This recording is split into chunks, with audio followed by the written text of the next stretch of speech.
श्री राधे राधे। स्वामी राम सुखदास जी कहते हैं, सच्चे हृदय से स्वीकार कर लें कि हम भगवान के हैं और भगवान हमारे। भगवान ने जीव को खास अपना अंश बताया है। अंश होने के नाते हम खास भगवान के हैं। भगवान के सिवाय दूसरी चीज़ को अपनी मानना बहुत बड़ी गलती है। भगवान के सिवाय दूसरा सब क्षण भंगुर है, नाशवान है। यद्यपि यह क्षण भंगुर नाशवान भी भगवान की ही अपरा प्रकृति है, पर हम उसको भगवान की वस्तु न मानकर भोग और संग्रह की दृष्टि से देखते हैं। संसार भगवान का है, उसको अपने भोग और संग्रह के लिए मानना बहुत बड़ी गलती है। संसार तो खिलौना है। खिलौना कोई तत्व नहीं होता, वह तो खेलने के लिए होता है। उसमें कभी हार होती है तो कभी जीत। हार और जीत कोई तत्व नहीं रखते। तत्व की चीज़ तो एक परमात्मा ही है। उस परमात्मा की विलक्षणता का पूरा वर्णन कोई नहीं कर सकता। वह अनंत, अपार और असीम है। आज दिन तक वेद पुराण शास्त्रों में परमात्मा का जो वर्णन हुआ है, वो सबका सब इकट्ठा कर लिया जाए तो उससे परमात्मा के किसी छोटे अंश का भी वर्णन नहीं होगा। ऐसे अनंत अपार परमात्मा का वर्णन तो हो ही नहीं सकता, पर उसको अपना मान सकते हैं। इसीलिए मीराबाई ने कहा, मेरे तो गिरधर गोपाल दूसरा ना कोई। यह असली तत्व की समझ की बात है। भगवान हमारे हैं और सदा हमारे ही रहेंगे। हम कहीं भी चले जाएं, वे सदा हमारे साथ ही रहेंगे। भगवान के सिवाय दूसरा कोई हमारे साथ नहीं रह सकता, ना ही जा सकता है। फिर भगवान के सिवाय और किसी को अपना क्यों माने? अंत में भगवान को ही अपना मानना पड़ेगा। ऐसा साथी और कोई नहीं मिलेगा। विचार करें, क्या शरीर हरदम साथ में रहेगा? क्या घर कुटुंब साथ में रहेंगे? क्या ज़मीन जायदाद साथ में रहेगी? क्या आचार, सदाचार, सत्कार ये सब साथ में रहेंगे? जब हमारे साथ रहने वाली कोई चीज़ है ही नहीं, तो फिर किससे अपनापन करें, किससे प्रेम करें, किसको अपना समझें? अब चाहे परवश, पराधीन, मजबूर, लाचार होकर ही क्यों न मानना पड़े, हमें परमात्मा को ही अपना मानना पड़ेगा। कोई साथ में रहने वाला है ही नहीं तो क्या करें? साथ में रहने वाला एक ही है और वह है परमात्मा। हम 84 लाख योनियों में जाएं, स्वर्ग में जाएं, नरकों में जाएं, किसी भी लोक में जाएं, तो भी हम वहाँ हमारे साथ कोई नहीं आएगा। हमारा साथ छोड़ना उसको आता ही नहीं, और वो है परमात्मा। परमात्मा में अनंत सामर्थ्य है, पर हमारा साथ छोड़ने की उसमें समर्थ ही नहीं। इस विषय में वह लाचार है। संत महात्माओं ने इस बात को ठीक तरह से जानकर ही भगवान को अपना माना है, उसे प्रेम किया है। भगवान के समान साथी कोई नहीं मिलेगा, कभी नहीं मिलेगा, कहीं भी नहीं मिलेगा। आपको जचे या न जचे यह बात अलग है कि पर बात यही सच्ची है। भगवान ने ही साफ कह दिया है, इस संसार में जीव बना हुआ आत्मा स्वयं मेरा ही सनातन अंश है। गोस्वामी तुलसीदास जी ने कहा है, ईश्वर का अंश होने से जीव अविनाशी, चैतन्य, मल रहित और सहज सुख राशि है, परंतु मिलने और बिछुड़ने वाले पदार्थों को अपना मानकर ये दुख पा रहा है।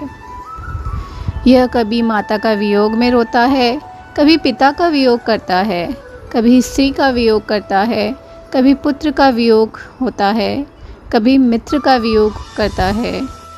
ये सोचता ही नहीं कि जिससे रोना पड़े, ऐसों को अपना साथी क्यों बनाऊं?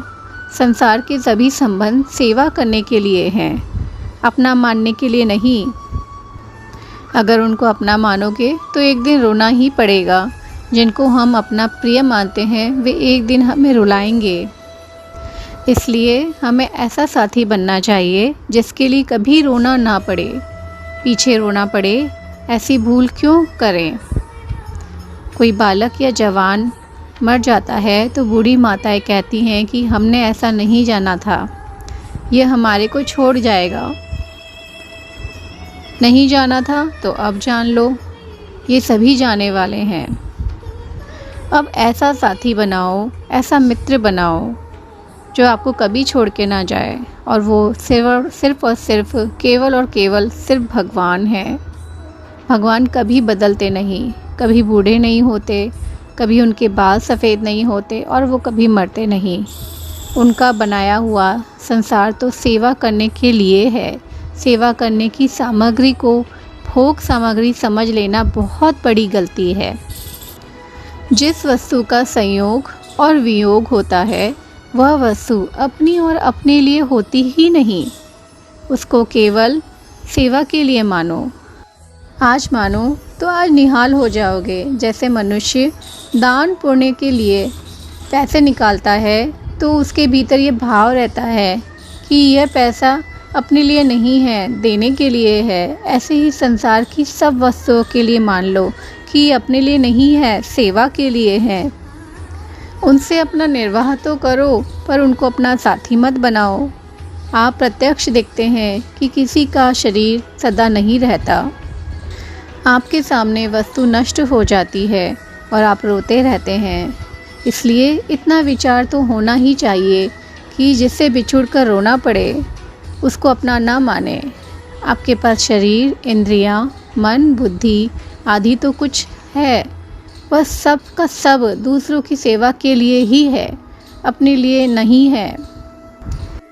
ऐसी स्पष्ट बात सुगमता से पढ़ने सुनने को नहीं मिलती। मेरे को तो व्याख्यान देते हुए भी वर्षों तक नहीं मिली।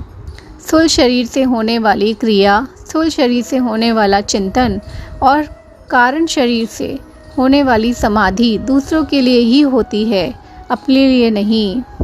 इसके द्वारा कभी अपनी तृप्ति नहीं होती, चाहे लाखों करोड़ों अरबों खरबों वर्ष क्यों न बीत जाए, ये तो नाशवान है। और आप सब साक्षात परमात्मा के अंश हैं।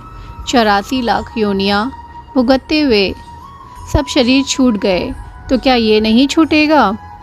जिस माटी के वे शरीर थे उसी माटी का ये शरीर है, ये भी तो मिला और बिछुड़ेगा। इस एक तरह की बात को ठीक से मान लो, समझ लो और पक्का कर लो कि जो वस्तु मिलती है वो बिछुड़ती है, वह अपनी नहीं होती।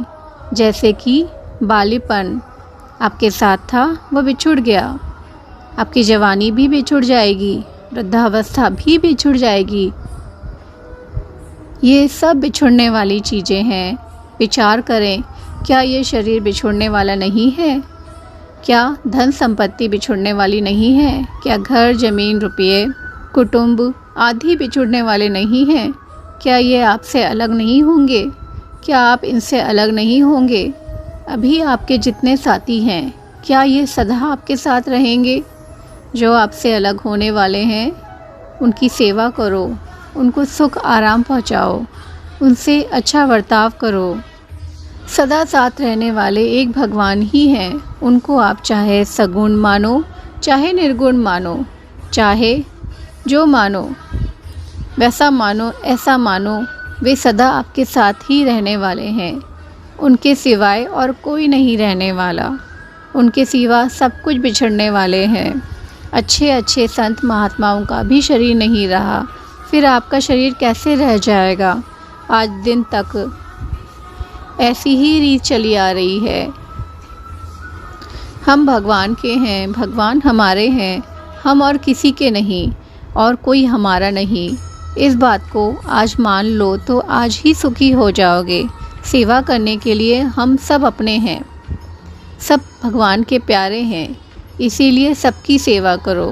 भगवान ने कहा सबकी सेवा करो, पर किसी को अपना मत मानो। आपका रोना दुख छूट जाएगा। अगर आपसे मोह न छूटे तो सच्चे हृदय से भगवान को पुकारो और कहो कि हे नाथ, मैं आफत में फंस गया, मेरी ये आफत छुड़ाओ, भगवान अवश्य छुड़ा देंगे। श्री राधे राधे।